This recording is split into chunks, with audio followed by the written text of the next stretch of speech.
Oke, satu video terakhir sebelum kita berpisah dengan tahun 2024 dan tentunya akan sangat cocok lah untuk melihat kembali musim 2024 dari awal sampai akhir dan membahas sedikit tentang musim yang awal itu orang kayak ya nggak peduli gitu kan, tapi ujung-ujungnya malah menjadi musim yang sangat seru dan tidak bisa diabaikan. Maka dari itu, hari ini gue mau bahas musim F1 2024 sebelum akhirnya kita harus bilang sayonara ke tahun ini.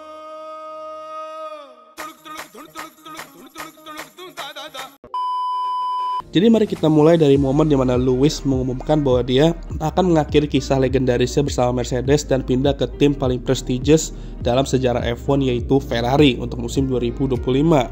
Bisa dikatakan ini merupakan driver transfer paling pecah, paling besar, dan paling mengejutkan lah dalam sejarah F1 karena dua nama terkenal dan paling sukses juga di F1 akan bersatu di 2025. Dan ya karena ini juga orang-orang tuh kayak aduh bisa skip 2024 aja nggak ya, dan langsung ke 2025 gitu, nggak sabar pengen lihat Lewis di Ferrari ya kan. Lalu yang bikin orang juga mau langsung skip ke 2025 ialah ketika Red Bull terlihat sangat kuat di pre-season testing dan orang-orang tuh juga udah takut duluan mendengar suara mobil RB20 itu pas filming yang kayak rocket ship ya suaranya ya. Jadi dimana tuh sebenarnya suaranya itu ya suara drone-nya yang sebenarnya bikin sangar kayak rocket ship itu. Dan awal musim, ya, kekhawatiran kita semua terbukti ketika Max Verstappen mendominasi dengan memenangkan 7 dari 10 balapan pertama. Di sini ya kita mikir, kok pasan 2023 nih Maya kan?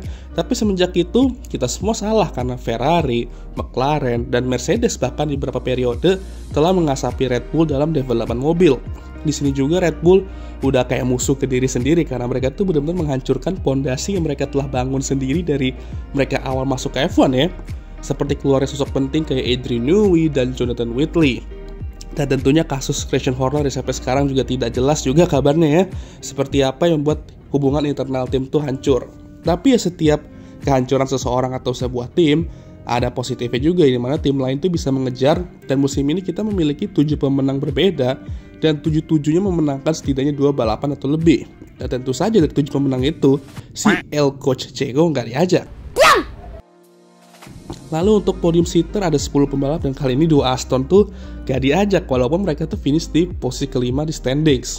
Emang lucu juga ya Alpine ini ya kan, awal musim terseok-seok tapi mampu bangkit dan meraih podium.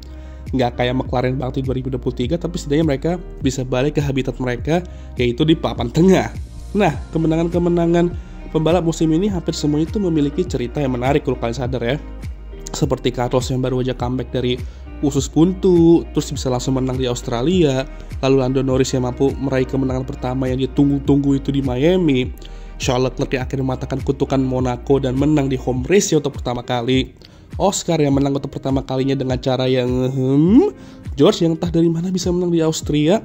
Nah ini nih yang menurut gue gacor sih, dimana Lewis akhirnya mengakhiri puasa kemenangan dimana dia menang untuk ke 104 kalinya di Silverstone home race ya, dan memenangkan rekor 9 kali kemenangan di track ini. Belum lagi di mana Lando tuh meraih beberapa kemenangan lagi untuk terus ngehunt Max di title fight, yang dimana dia juga ngehunting start bapuk dalam prosesnya.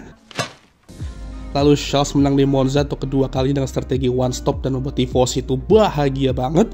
Oscar yang mampu menang setelah berduel keras dengan Charles di Baku. Lewis yang menang untuk ke 105 kalinya setelah George diskualifikasi. Lalu George mendominasi Las Vegas. Dan duo Ferrari kembali meraih 1-2 back-to-back di US dan Meksiko. Jadi setiap kemenangan memiliki cerita, dan semenjak Red Bull menurun, tidak ada tim atau pembalap yang benar-benar dominasi dan semuanya tuh imbang. Ini nih yang bikin seru. Lalu musim ini juga memulai sebuah tren di mana pembalap muda itu diberikan kesempatan. Nah mereka tuh bisa langsung perform dan menaikkan stok mereka. Kayak Oli di Saudi kemarin, dan 2 balapannya dengan Haas yang akhirnya membuat dia diambil oleh Haas untuk 2025. Lalu Liam Lawson yang 2023 sudah diberikan kesempatan dan tampil memuaskan, diberikan kesempatan lagi untuk sisa 2024 dan terus tampil oke dan bisa terus berkembang nanti di Red Bull itu, semoga ya.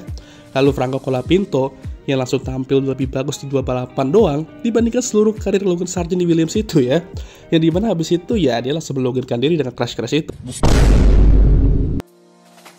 Lalu banyak sekali bintang-bintang muda di F2 yang naik ke F1 untuk musim depan.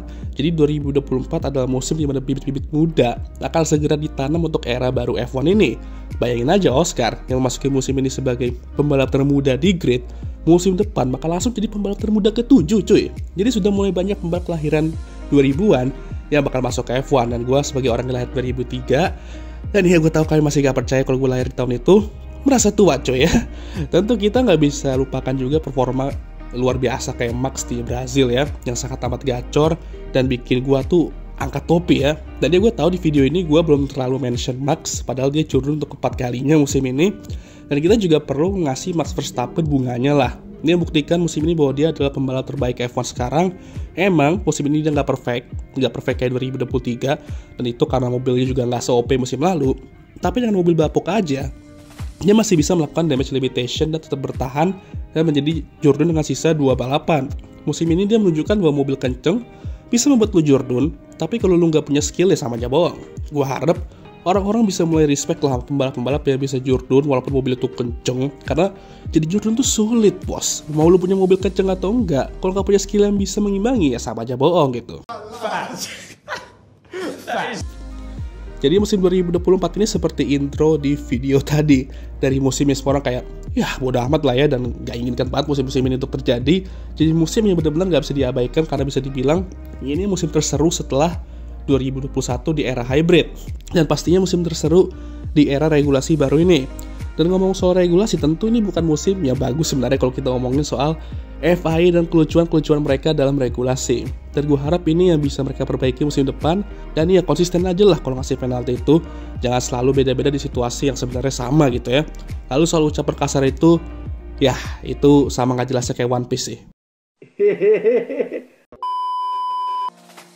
Kita juga perlu ingat bahwa musim ini juga penuh sekali dengan breaking news ya. Dan kalau nggak salah tuh ada 20-an breaking news di 2024 yang pastinya akan menyiapkan F1 2025 diprediksi akan sangat seru.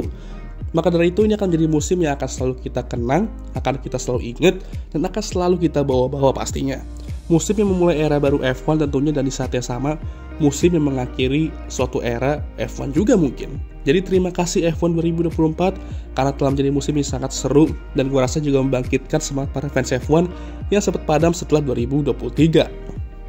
Sekian video kali ini.